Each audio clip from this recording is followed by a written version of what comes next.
Hello and welcome to the Pet Stop. I'm Dr. Brian Voynick from the American Animal Hospital in Randolph. Spring is here and everyone wants to be outside with their canine companions.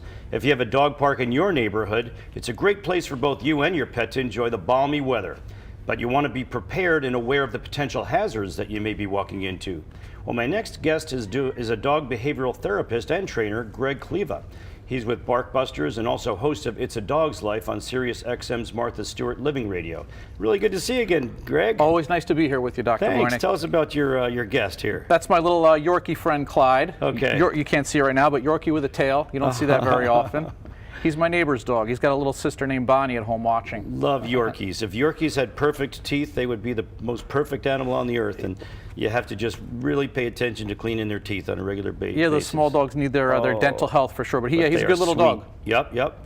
And so dog parks, tell us, especially for a little guy like you've got here, it can be intimidating. And for sure. Yeah. Anybody who listens to me on radio or who knows me otherwise knows that I'm not really a huge fan of dog parks. And I think too many people use dog parks as a substitute for good exercise or acceptable exercise, like walking their dog or training with their dog. Okay. They take their dogs to dog parks to expend energy, and you get a lot of dogs in that situation, and it can be a recipe for disaster. So I'm not anti-dog park, but I think it's important for people to understand that if you're going to take your dog there, there's a right way and a wrong way to do it. Use them correctly. Absolutely. Yeah, I saw this coming, because we've had a lot of guests that were trying to have dog parks, established in their areas, and it's a terrific idea. It's a great concept. It is. And we had a list of topics that's do's and don'ts and beware, and you and I are on the same page with this, so it's very good information to give out. I'm glad to hear I'm on the right track. Yeah, you absolutely are. So you have to know your dog first, obviously. You had mentioned, right, Greg? Know your dog's personality. For sure. Not every dog is suited for the dog park. Know your dog's personality. If your dog is more soft-natured, your dog is not necessarily going to be a great candidate for the dog park. You want to test your dog with other dogs. Yeah. Get it around other dogs. I equate it to an amusement park for children. Not every kid loves the amusement park or loves roller coasters, so don't force it upon them. The same is true for dogs in dog parks. If your dog is comfortable around other dogs, great. Yeah. Give it a try. Mm-hmm. And then, don't just rush into it. Start out slowly. And definitely, you don't want to go during busy hours if your dog is new to the dog park. Take a roll by there in the car, check out what's going on. Watch the dogs and the owners. If it's a quiet time, that's a great time to start. If the owners seem like they have good control of their dogs, that's a plus. Yeah. If it's too busy or the dogs are too rambunctious, don't take your dog in there when it might be intimidated. Right.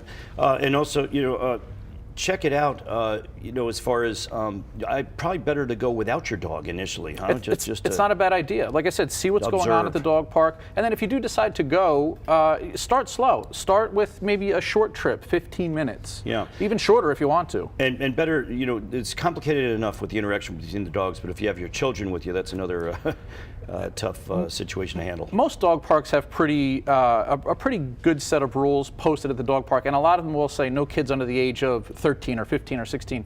And it's a good idea. Kids are very excitable, dogs are very excitable, and again, when you get that mixed together, it can be problematic. We don't want dogs getting hurt, and we certainly don't want little kids getting knocked down. Sure. And explain unleash your dog.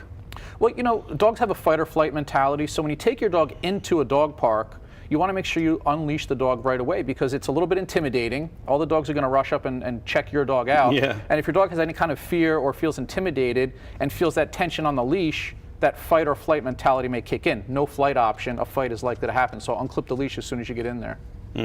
And body language is extremely important to observe. It's one of the most important things that I teach dog owners. If you're going to take your dog into the dog park, make sure you can understand what your dog is communicating to you about that situation. Well, you see Clyde here. He's a pretty mellow little guy. You see his tail is down. Yeah. His head is kind of low. He's nice and calm. It's down, but it's not curved underneath, so he's not freaked out or nervous or anxious. Tuck would be more fear. Yeah. That dog you definitely want to get out of the dog park because it's obviously intimidated. Yeah. But low, kind of calm. The dogs are going to check each other out. That's perfectly fine. But if you see dogs who get that stiffness and stillness in their body language, if the head's perked up, the ears are perked up, the tail is sticking up and twitching in particular, wagging tail doesn't always mean a happy dog. That's right. So that could be problematic. That could be a fight that's about to ensue. Yeah.